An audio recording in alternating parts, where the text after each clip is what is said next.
Welcome to Real Estate Investing Abundance, the show for busy, fulfilled professionals like you to learn how to develop financial independence built on solid, passive real estate investments. Now, here is your host, Dr. Alan Lomax. Hello, enlightened investors. It is a delight to be with you here today as we share with our guest the creative financing secrets of how to buy properties with no money down and no credit. Brian O'Neill is the CEO of BKW Property Solutions, a company that was started to provide flexible real estate solutions for both buyers and sellers. They serve the Greater Chicagoland area and help buyers realize their dream of owning a home. When Brian and his wife experienced many of the common challenges of selling their own home many years ago, they knew there had to be a better way. Their experiences became the foundation of BKW Property Solutions. So Brian, take us into the show by sharing a memorable experience from your formative years that helped you to be who you are today. Yeah, Alan, great to be on. I appreciate the time today. And I love your question. And, this is an easy one for me. It was the birth of my son several years ago. I think a lot of people probably share this, but for me, there are moments in your life that you never forget. And I remember right before I was about to go into the delivery room, and I was all by myself out in the hallway, and I was about to go in. And I just remember telling myself, this was about almost 11 years ago. And I said to myself, all right, Brian, your life's never going to be different from this moment on. And it truly hasn't. And, I'll expand on that a little bit more. It was a great day. It's been one of the greatest joys of my life, watching my son grow up. And he is the reason why I got out of my W-2 job and into real estate, because I was missing him grow up, because I was gone all the time. I had a very high travel job. And as he started to get older, he started to tell me about it. Hey, Dad, I don't like when you go. I'm scared when you go. And that, he really drove me to get out of that so that I could be here. And now I am. And it's just been a tremendous experience. And I'm so grateful for that moment and for him. Yeah, interesting. Those transformative moments, you never really know what they are, and probably don't realize them until you look back on them oftentimes. Well, Brian, tell us, what is your definition of creative finance? Yeah, when we're talking about creative financing, we're talking about buying, and you could do this with anything. I do this with single family homes and smaller multis, but you can really buy anything on seller financing, or terms, as we call it, as long as the seller is open to them. You could buy houses, cars, boats, whatever. This has been around since the 1800s. And it's a transaction that we buy all of our homes this way, where we go to the seller and we don't use any banks. We don't use any of our own credit. We don't sign personally. We're buying properties on terms or using creative financing. I can get into some of the different methods depending on what the seller situation is, but it's basically just direct to the seller. Well, how did you, through selling your first home, that you really first got introduced to creative finances? So tell us about that story. We had an experience, and I think a lot of people who are selling houses may have a similar experience, where we had purchased another property, the one that we're living in now. It's a brand new build, new construction. So that took, about 9-10 months to build. We committed to it. It was happening. We put the money down, like, you're not getting out of this, right? And if you do, you're going to lose your deposit. We put our house up for sale because we obviously weren't going to keep both properties. And we did what most people do. This was several years ago, back in 2014, and we put it up in the summer. And then we were hoping the timing would work out perfectly. It never does. And we weren't really getting a lot of traction. So we just continued to lower the price until finally we got super nervous, because this was getting close to the time where we had to close on the new house. And we weren't in a position where we could carry 2 mortgage payments for a long time, a short amount of time, but not a long time. So we just wanted to be done with it. So we just did what everybody does. You lower the price until somebody raises their hand and says, okay, I'm good at that number, I'll buy it. And what ended up happening is we were expecting to get X when we listed it, and we ended up getting about $40,000 less than what we expected. And I remember sitting at the closing table, and I told my wife, I said, I could have done that. Like, there's got to be another way to do this. Like, we got the scraps. Everybody else got paid. Everybody else got money for our house that we had lived in and taken care of for all those years. And everyone else got paid except for us. And it was disheartening. And I didn't know it at the time, but I just said, there's got to be a different way to do this. And now I know what that is. It took a while to figure out what it was, but that was the experience that kind of led me to where I am right now. Well, you gave us the brief definition of owner financing, but fill us in a little bit more here in terms of how do you buy these properties with no money down and with no credit? Yeah, absolutely. So, Alan, primarily what we're doing, and I'd like to look at myself as I consider myself a problem solver. This is not for everyone. Most people in this country are going to sell the conventional way, whether it's, for sale by owner or hiring an agent. But there are lots of folks that are in a scenario where the traditional market is not going to solve their problem. One being, you can't afford a realtor. And let me explain what that is. You got to pay a realtor 5 or 6% on a $300,000 house, and maybe you owe like $280, $285, $290. You're writing a check at the closing table. You can't afford a realtor. And you don't have to do that. And I talk to sellers all the time. There's another alternative for that. So in a scenario like that, where there's a very, very low equity position and you're like me, you're going to get $40,000 less, there's another solution. And that's creative financing. That's seller financing, or we use also the word subject to, meaning I can go to that seller who wants $300,000 for their house, and I can take over their payments and pay their closing costs. So there is no coming out of pocket at the closing table.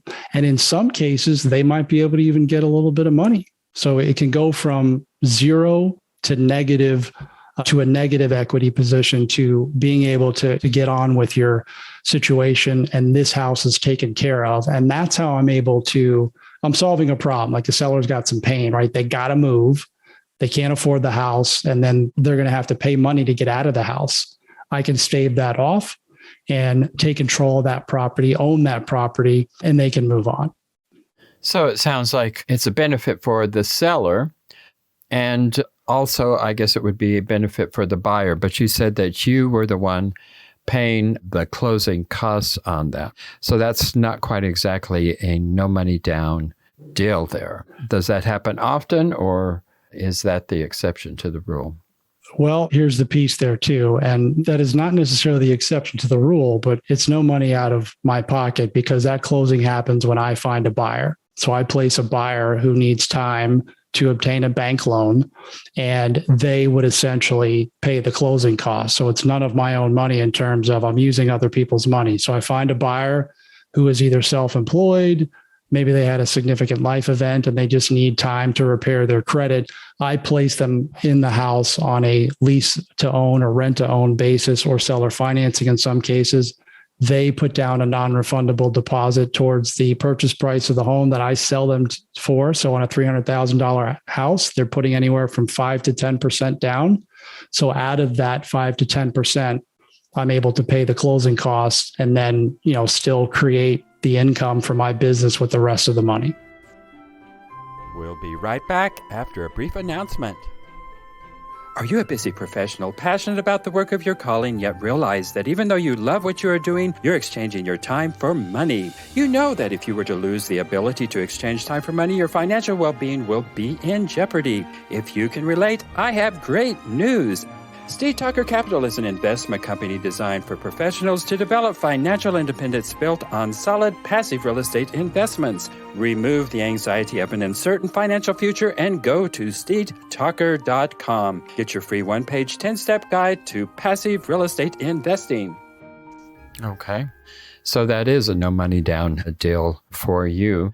And really a minimal down payment for the ultimate buyer as well, because if they go through the banks, they're going to have appraisal costs, they're going to have inspection costs, they're going to have all of the percentage points that they're going to have to pay up front.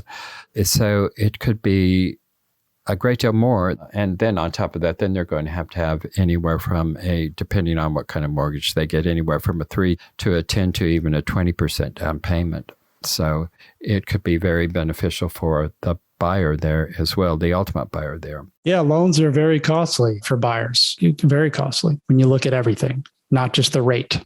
Yeah, most people don't even realize how costly a mortgage is. But there's a lot of upfront costs for mortgages that most people just aren't really aware of, or they just take it for granted that that's just the way it has to be. So it sounds like a lot of people are benefiting. The seller's benefiting from that because you've solved a problem for them. You're benefiting from that because you're making a profit off of that. And then the ultimate buyer is also benefiting from that. So is there anything else that selling your first home has taught you?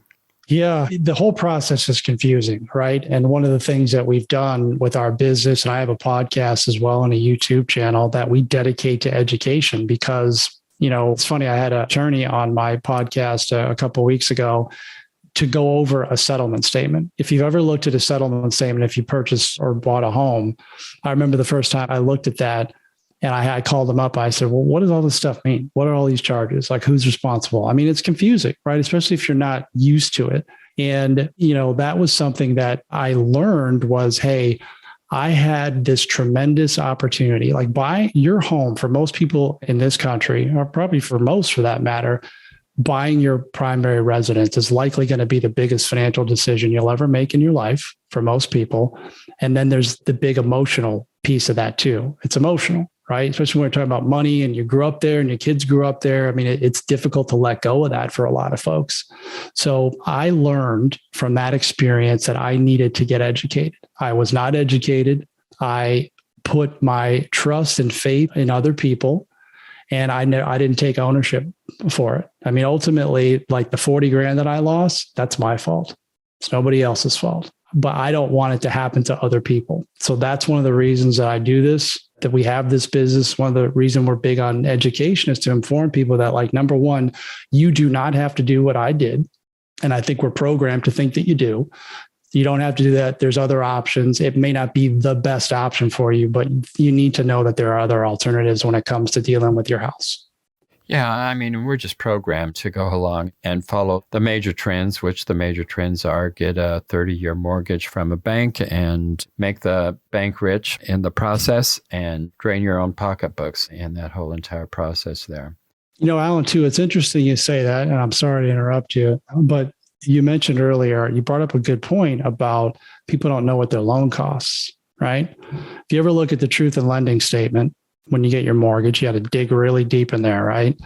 You buy a $400,000 house at 3% interest. Well, over 30 years, you're going to pay $600,000 for that house, more than $600,000. But when I talk to sellers who own their house free and clear, they have no mortgage on a $400,000 house. And I try to explain that concept to them. Like, listen, Mr. Seller, if you do this, if you sell your house to me on seller financing, or for anybody for that matter, you're going to get way more money for your house, way more. And it's difficult for people to understand that concept, yet they signed up for the loan. So it's like, you want to do it. The banks are rich for a reason. That's why. And I always say to the sellers, jokingly, do what the banks do. Exactly. And the banks don't wait 30 years to get that money. A lot of those upfront costs are actually putting a whole lot of money in the bank's pocket right from the get-go.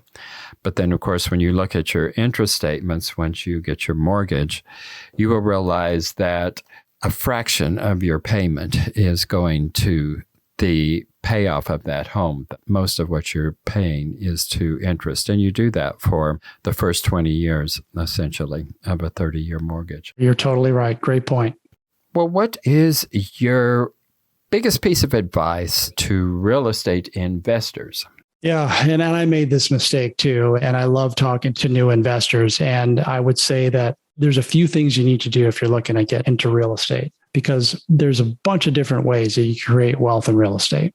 So step number one is avoid at all costs trying to be a Jack or Jane of all trades. Okay. And what I mean by that is I made this mistake when I looking at real estate years ago. I said, okay, well, I can do a little bit of flipping. I can do some wholesaling, rehabs. I'll buy multifamily. I looked at everything and ultimately I did nothing. And it was because I was too distracted by everything else. It was a shiny object syndrome, right? So I finally landed on a lane that spoke to me. I had a personal experience with it years ago. and I was able to get behind it. So step number one, pick a lane. Find a mentor or hire a coach that's done exactly what you want to do before. There is no need to reinvent the wheel. Invest in yourself. Invest in yourself. For some reason, after we get out of school, we're done with college or high school, whatever our education is, we forget that we need coaches and mentors in our lives. I made that mistake for most of my life. I will never do it again. And the needle did not start to move in my life until I got a mentor. And now I have multiple mentors and they lift you up. So invest in yourself. And then the other thing I would say is, this is difficult. Investing in real estate is difficult. You have to make a commitment. You have to make a commitment and stay focused. You're going to have good days. You're going to have bad days. I always have the mentality, create small wins on a daily basis, stack them up. And then all of a sudden, this little stack that you're building is really, really super big and heavy. Once the momentum builds and it falls over, it'll just smash your goals. So that's my advice to anybody that comes in new. Well, sounds like very sound advice there. I mean, no matter what part of real estate you go into, there are going to be challenges and difficulties. And you said you looked at a variety of different ways and means, and one reason you could get started was because there's shiny objects no matter which way you go in real estate. There's also a lot of risk in most real estate investments, even when you're going in at not putting your own money in. There's the risk that that someone else is going to get hurt in that process, which tarnishes your reputation. So it's risky to you as well there. So why is it that you came to decide upon this particular course of real estate investment?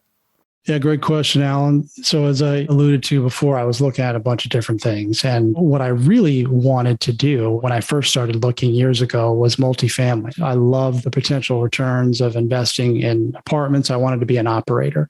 I started looking at a bunch of deals. I was networking.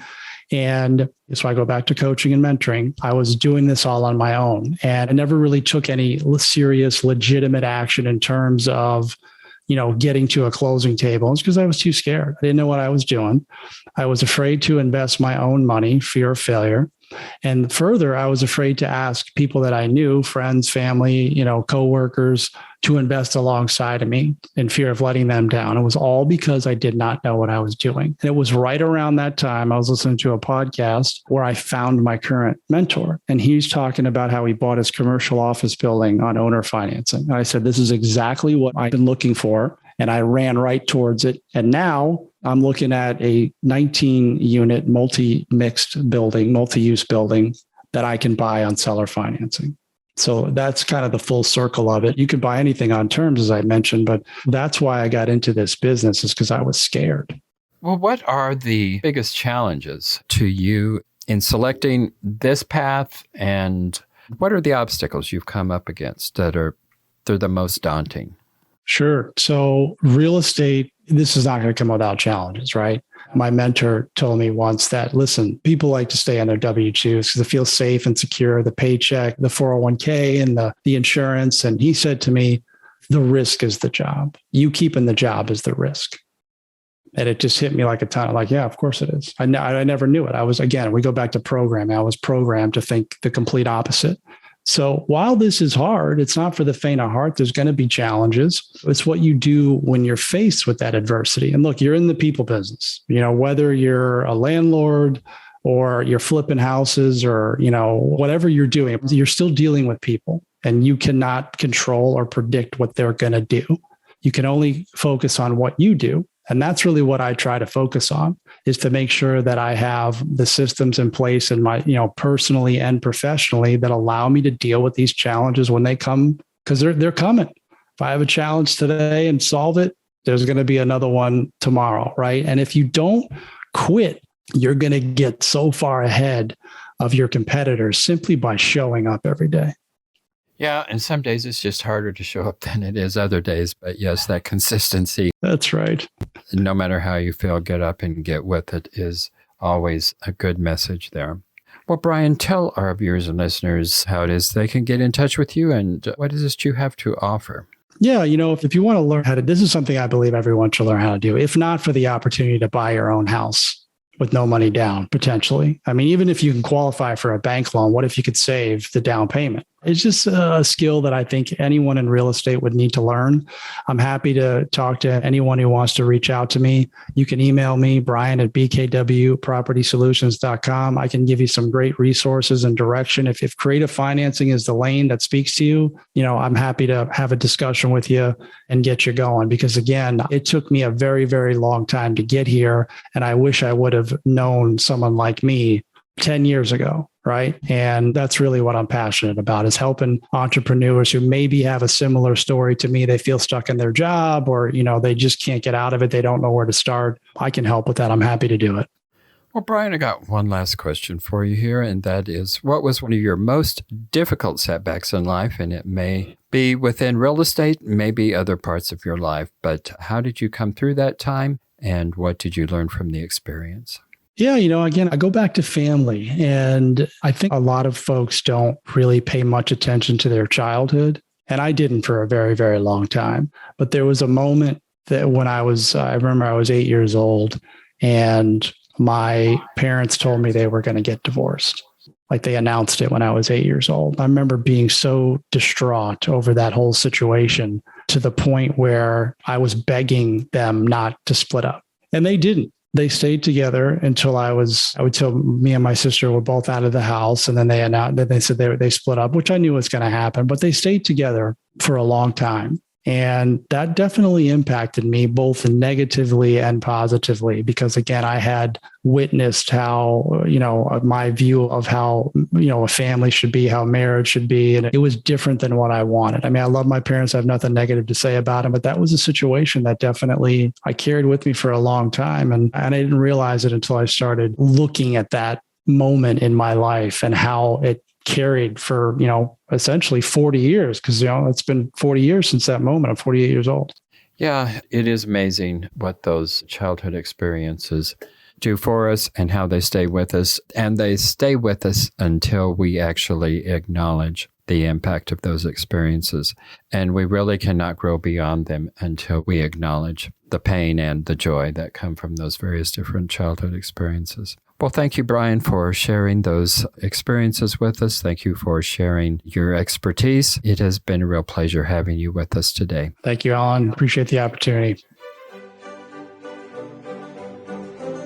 Thank you for tuning in to Real Estate Investing Abundance, brought to you by Steve Talker Capital, a company working for passionate professionals like you to develop financial independence built on solid, passive real estate investments. As part of our efforts to make the world a better place, Steve Talker Capital contributes to activities and organizations committed to better understand the equine. These endeavors attempt to enhance the human treatment of horses worldwide. Steve Talker Capital, working for a world where all creatures, great and small, flourish abundantly. For resources to develop your financial independence, connect with us at stevetalker.com.